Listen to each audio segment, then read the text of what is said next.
Hello everyone and welcome back to this Football Manager 2017 experiment where we take a look at what would happen if the Belgian Pro League were given the Premier League's TV deal or something similar to the Premier League's TV deal. Every club in the top flight has been given £100 million every year.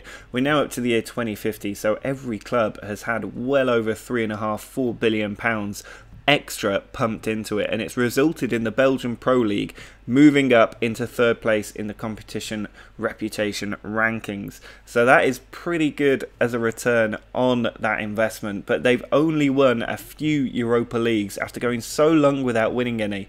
They finally managed to do it. It was Standard Liège who carried the crown in the end. When we look at their competition history, you can see that they did win the Europa League twice, winning it consecutively in 48 and 49, and also winning the European Super Cup once as well. So finally a Belgian team got to taste some European success in this experiment.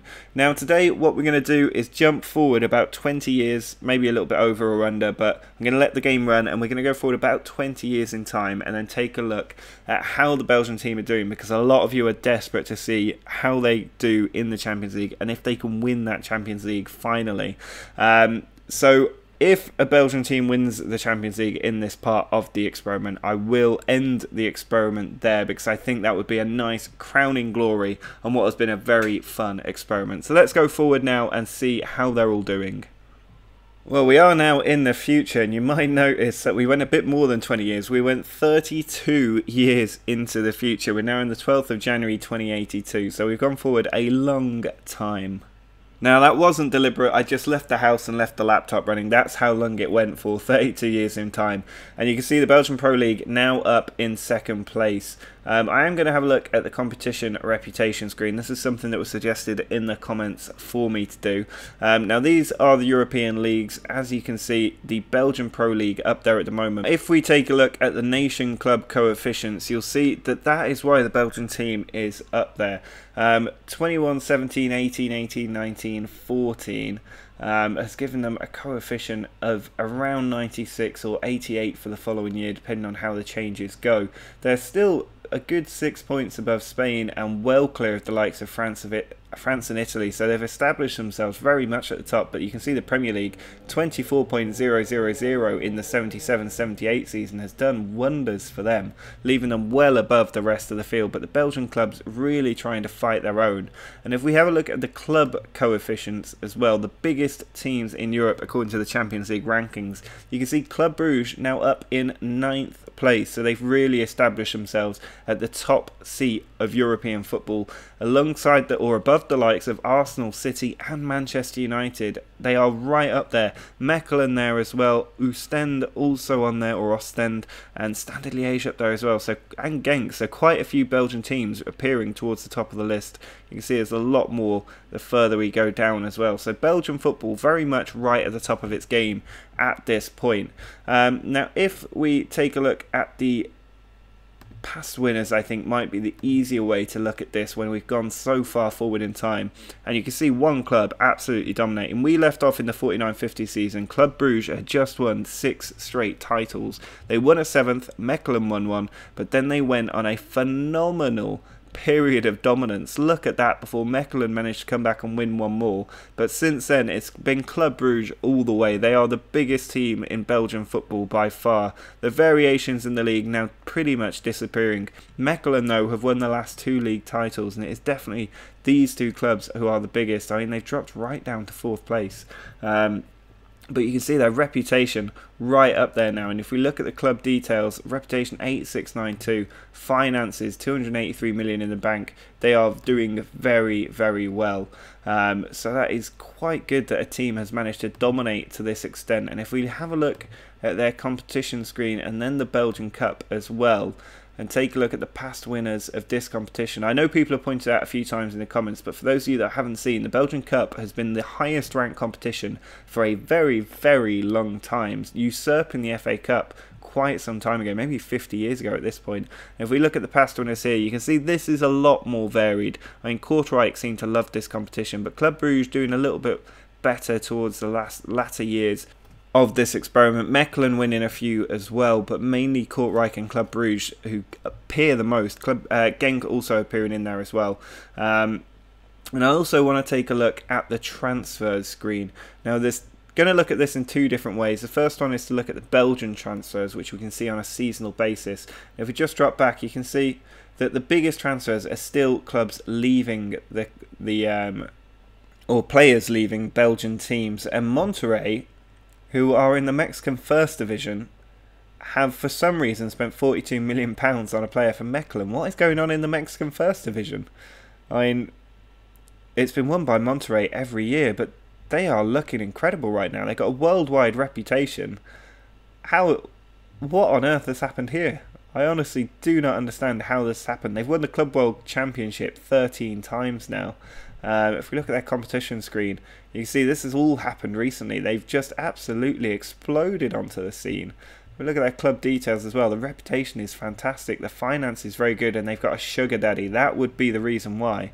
But even then, they have done so well to be able to spend that kind of money. They've got a huge stadium as well. Just a little sidetrack there to have a look at what on earth is happening. But you can see Club Brugge still the biggest spender. Standard Liège chucking out quite a lot of cash as well. As we just drop back, we'll go through this quite quickly. Club Brugge spending £68 million on a player, showing that their spending power right up there these days. Another year spending 66, £70 million out of Bruges though. But still high transfer fees being spent. Even Mechelen putting in £69 million as well.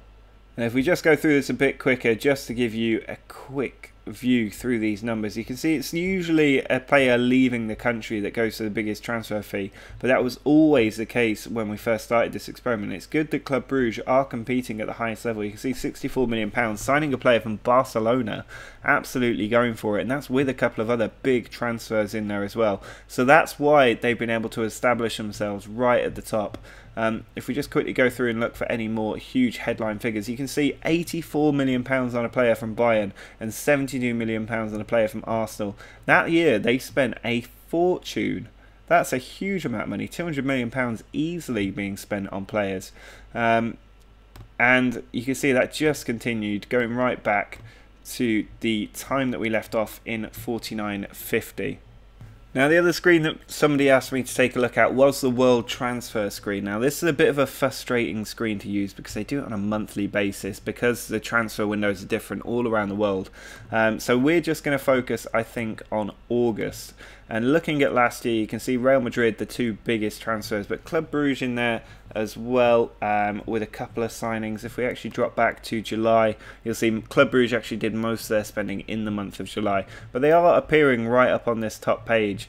And if we drop back to 2080 and take a look at the August of that year, again, Club Brugge, the biggest transfer in August 2080, Genk up there, Lokeren up there, Mechelen up there, dominating the top of that screen. In July, the other European clubs maybe punching a bit more, but still the Belgian clubs right up there with their spending, doing a very good job of competing. They are just absolutely and completely a top team at this point. So I won't linger on that too much because it would take a long time to go through it. And what we really care about is the European football. I know it's what you all want to see. So let's start with the Europa League. So if we start with the semi-finals of the Europa League, we're going to drop back to the 49-50 season, or actually the 50-51 season. And as you can see, Standard Liège in the semi-finals again. Can they win the Europa League again? They lose it to Arsenal in that first year. The next year, Mechelen make the semis. No Belgian team the year after that, or the year after that. But Mechelen do make it the following year, and in the final, they lose to Spurs. Still, Belgian teams really struggling to do the job in the European finals. They've lost a lot more than they've won in Europe. The next year, no Belgian team, still no Belgian team, but then Mechelen make it and lose to Monaco. Genk go out to Arsenal, Mechelen go out to Juventus, Mechelen go out to Genk, who make it to the final with Manchester United, and they lose to Manchester United. Another final defeat. The following year, Mechelen make the final against Marseille, and they do win it. Mechelen finally get their first European trophy. I think it's their first anyway. They might have won one last time. No Belgian team for a couple of years after that. 3 years after that. 4 years. and then Standard do make the final again, beating Arsenal to it, and in the final they lose to Manchester United. They almost always lose. They really aren't that great. Ostend making the semis though. No Belgian team that year. Club Brugge actually making the semis of this one, and then losing to Dortmund in the final. They could have had so many Europa Leagues. Genk losing to United this year. Westerlo losing to Arsenal. Eupen, a different team, making the latter stages, went out to Juventus. Standard, though, did beat Lokeren to make the final, and they lost to PSG. So still, that curse is there. Again, they make the final the following year, and they lose to Arsenal. 2 final defeats in a row for Standard Liège. Westerlo make the final the year after, and they lose to Leverkusen. It just always happens every time. Ostend going out to Arsenal on penalties, but then making the final. Ostend, the seaside town, against Manchester United, lose in the final in extra time. It's just very easy to predict this at the moment. Westerlo going out in the semis, and that is it. So not a lot of Belgian winners, it has to be said, in the Europa League. When we scroll down, a lot of Belgian teams on this side of the screen, not very many here. I mean, that's 1, 2, 3, 4, 5, 6. 6 Belgian teams have lost since Mechelen last won it in the final. And before Mechelen won it, I mean, I think the number just keeps on going. You've got Genk in there, Mechelen in there, Standard in there, Bruges in there, and then the 2 times that Standard managed to win it. So it's really not been a great competition for Belgian teams by any stretch of the imagination.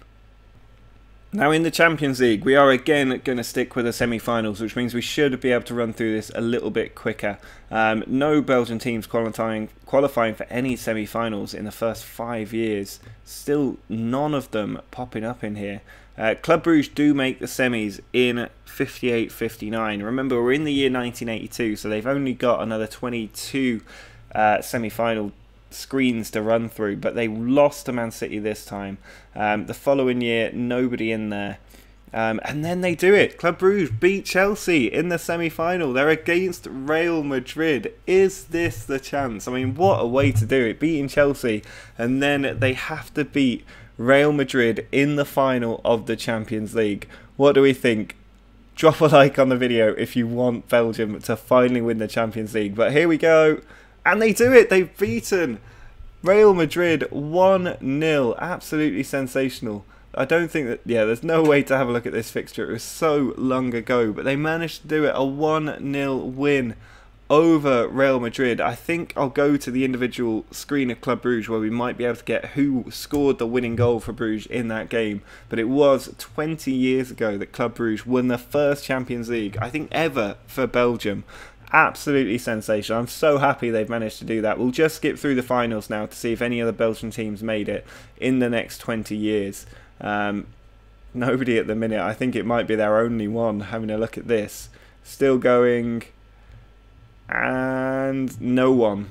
So Club Brugge, the only team to ever make the Champions League final from Belgium, and the only team to win it as well. Now if we have a look at their schedule and drop back to the 62 season, we can see when we scroll to the bottom that the game has cut it off. And if we go back again and scroll down, we will see that there they are, the Champions League final. They beat Real Madrid. Sandro Teixeira with the goal. No longer in the game, unfortunately, so we can't even have a look at him. We can't look at the match. There's no details for it, sadly.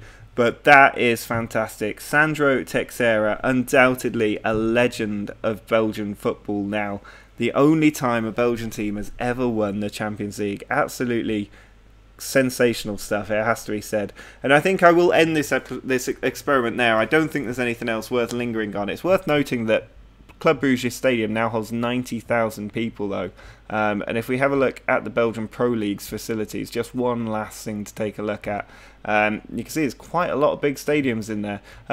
Actually, where are Anderlecht? That's an interesting question I think some of you might want to know. They're not in the Belgian Pro A-League, and they're 4th in the 2nd division. Anderlecht, absolutely down there. They do pop up every so often, but generally They stay in the second division now. They've completely fallen apart after I accidentally forgot to give them the money.